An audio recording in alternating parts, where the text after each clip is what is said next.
So welcome to this week's episode of Thrive, your agency resource. I am really excited because I have Hilarie Viener with me today. She's the founder of Viener and Partners and interim CEO of the Genius 100 Foundation. Today, she's going to share her evolution story with us, which is really inspiring to me. I know it's going to be inspiring to a lot of you who, after last year, you're maybe starting to think, what do I actually want to do? Do I maybe want to think about some kind of purpose-driven pivot? That's what we're going to talk about today. So, Hilarie, thank you so much for joining me today. I'm really excited to talk to you again. Thank you. This is really exciting for me to be able to talk to you today.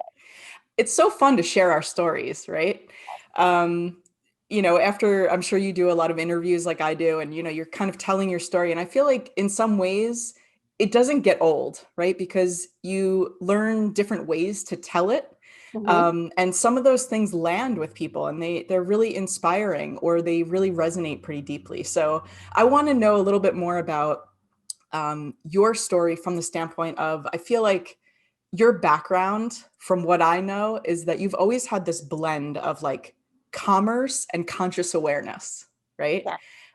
But what were the circumstances that kind of led you to enable you to like pivot at the end of 2020? Well, the circumstances kind of bubbled up. And I think, I've talked about this offline before, that, in kind of seeking, all of us are always seeking the what's next, even if whether it's overt or kind of quietly, or you're always thinking of, if I didn't do this, what would I do? And sometimes you don't really have the time to explore that. And in this past year, there's been so much around us that has changed, and so many other people seeking out answers. So this pivot for me into, kind of a interim CEO role in a nonprofit, as well as running the agency, has come out of having lots of conversations, really. Mm. And that's what everyone had told me when I really want to do something with more purpose. And I always kept, which we'll probably end up talking about, half my business focused towards helping nonprofits and half to pure commerce. But this opportunity really came out of having conversations with the people that were running the foundation and needed kind of new vision, new leadership, Mm. as things have evolved from a very steady, good growth economy to a very weird time. Yeah. So I feel like the way that this interim position kind of came to Mhm. you was, like you said, really based on like your network, your deep, meaningful relationships with people, their trust in you, all of that like accumulates. Right. And like when they needed a leader, you stepped up and it wasn't even a decision for you. But No. for most people, there's fear, right? Like there's fear when it comes to making a change, especially a pretty big change like the one that you've made. So why do you think that is? Like what holds people back from kind of breaking out of their comfort zone and getting to that next level? Oh, there's a lot of things. I mean, I think, one of it certainly for many, many people is financial, right? Like you Mm. think about, the circumstances that you set yourself up in and you work so hard for. And I think, again, we talked about this before, that most of us are very focused on what's the next thing. How do you build the next part of your career? How do you stay in this particular track? Mm. And I think a lot of people, myself included, get in a trap. I thought that, be in the agency world, I worked my way up, ended up becoming president of one, et cetera, starting my own. And you just stay in that, agency model. And then you're like, okay, I'm at this place where I'm in, senior leadership and I have my own team, et cetera. There's nothing else. Right. And I think all of a sudden, if you start to have conversations and see there is something else, then it's giving yourself the permission to let go of that really tight grip that you have. Yeah. And I think but that's difficult. I mean, I'm not saying that it was easy for me to see, but if you let yourself see it, you can see that there's opportunities that you can use your experience and your value in other ways. Yeah. Yeah. I think that's so true. I mean, I definitely resonate with that. Having owned an agency for 14 years and then feeling like, is this all there is? Like how can I leverage my expertise, my Mm-hmm. passion, like all of those things and like have greater impact and have more fulfillment, right? Like that's kind of where we're all going. I feel like if you think about it, the way that you and I talk about it sometimes is Mhm. like, what was fulfilling to you as a leader or as a person, as an individual 5 years ago is definitely not the same as what it is now, right? So thinking about this next iteration or this next Yeah. chapter about, in the context of, it's not the last thing that you're going to do, it's just the No. next thing that you're going to do, right? Like Yes. having that mindset super important. I also think it's really important to recognize that there comes a time in your career where you feel like, if you're looking at it as like, I checked all these boxes, right? I'm supposed to get here. No one tells you. I think our generation of female leadership is different in that way. But at least when we were coming up, no one tells you what's on the other side of the mountain, right? Right. You just aspire and you work and you do the long hours and you do all the difficult stuff. In coming up, we lived through Me Too, we lived through all of these things. I didn't ever really take into account that there was gender bias or any other kind of bias. I just thought I was in a tough industry and you work really hard and you work as smart as you can and you deal with as much as you can and you keep trying to focus on, eyes on the prize and keep moving forward in the best way that you can. Mm. But no one explains to you when you get to a certain point, there's a whole nother army with, slings and arrows coming at you from the other side, right, of being in that leadership position. Mm. But it also creates a whole nother level of experience. Right, right. I love that you use the mountain analogy, Yeah, because I'm in the process of writing my first book, right? And so one of the ideas that came to me was exactly this. You kind of reach this elusive summit, right? You're at the right. top of the mountain, and like, where do you go from there if you're at the quote unquote top of the mountain or the perceived top of the mountain? And It is a it's perception. a perception, right? And so like my contention in that was, it's not about reaching like another summit. It's actually about, at that point, maybe diving inward, maybe like realizing that you don't need to climb another mountain. Maybe you need to go inward and realize that you are the mountain, right? Like, because that's a whole Right. nother chapter. You are so right on, because what happens is you do get to the point where you reach inward because you say, okay, well, all of the optics of this look fantastic, right? I was just talking to a friend of mine the other week. Somehow we got on the conversations of percentages of females versus males and all these different ways. And when you look at percentages of female CEOs, for instance, on average, it's about 5%. Right. So you think, wow, that's really rare air and, et cetera. But at the same time, it's like, well, what do you do with that? What do you do with that platform? And what does it mean at some point, you have to say, what does it mean to me personally? Mm-hmm. I'm one person. So I have one life. And when I keep talking about this bell curve, that's my newest, you know, thing I keep talking about is that, you get to a point where here's the top of the bell curve and we're like right here.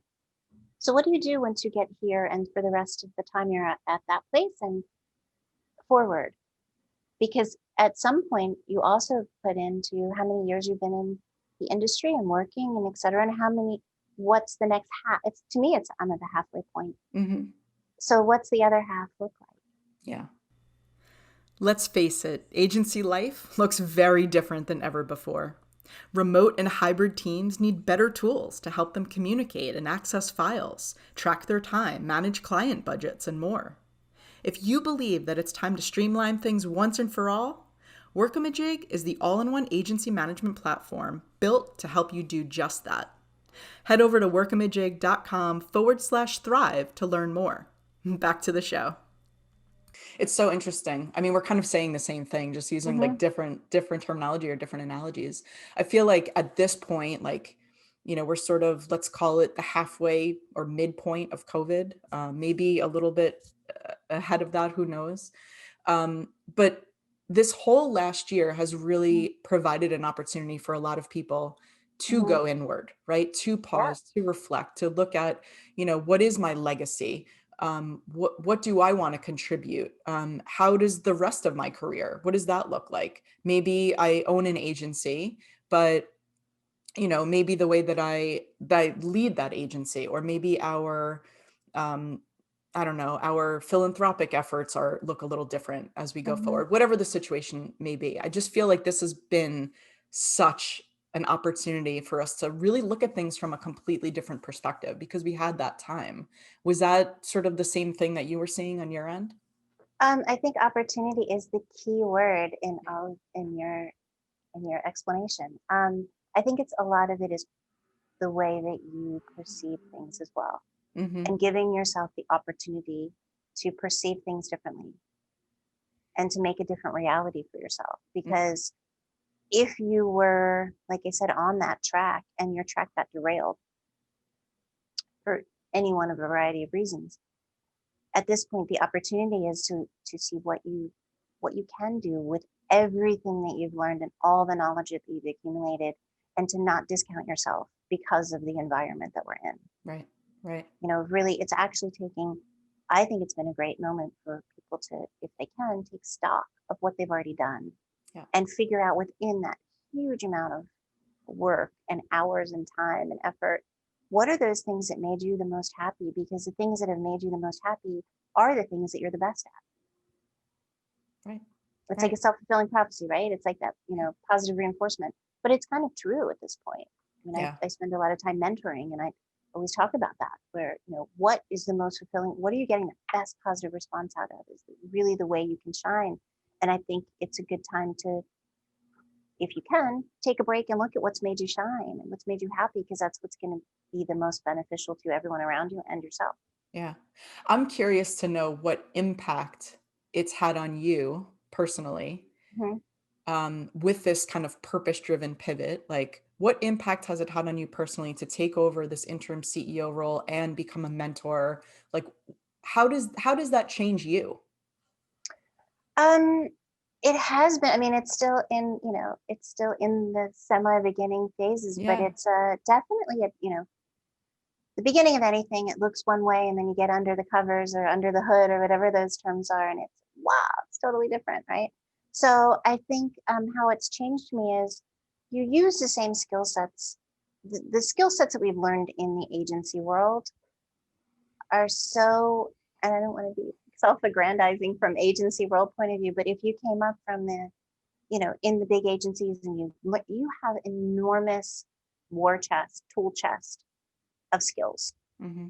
because you genuinely live with your head on a swivel every day. You never know what's coming next. You never know what's going to change, how it's going to change, how you're going to. So that elasticity and that kind of sharpness of being able to operate under those circumstances is enormously beneficial when coming into a new organization that has a lot of, you know, there were certain things that were done very differently than I would have set them up or done them. And then there were other things that I was like, oh, wow, that's interesting learning how this works. So it's really kind of blending my business background. And I think someone with a business background and creative background that goes into a nonprofit is a tremendous advantage. Mm, So absolutely. it's been really interesting, because I'm also now kind of setting a new course for how the, you know, the organization operates as a, you know, because every nonprofit is also trying, it's revenue at the end of the day, revenue is revenue. Revenue's revenue. Yeah, right. So there's just different ways of explaining it. It's a different language, but it's, you know, it's applying that to a different type of entity. Yeah, yeah. Yeah, it's so great. So as we start to wrap up, I'm curious also, like, what's been your biggest takeaway from the whole process of the pivoting and stepping into sort of your next level of leadership? um I think it's, well, there's a couple things. I think one is, you know, to see, I'm used to working in a global brand capacity, and to now step into a global philanthropic capacity is extraordinarily eye-opening, Mm, of hearing people's stories from different parts of the world and the impact that they want to make and what drives them to do it. And that collection of information is so powerful and so motivating. That is a key difference in when you're working with a brand, when they are truly looking at revenue, they're truly looking at profitability, they're truly looking at sales. When you look at something from, you know, from the point of view where I sit now, I still have the agency still up and running, and that's going.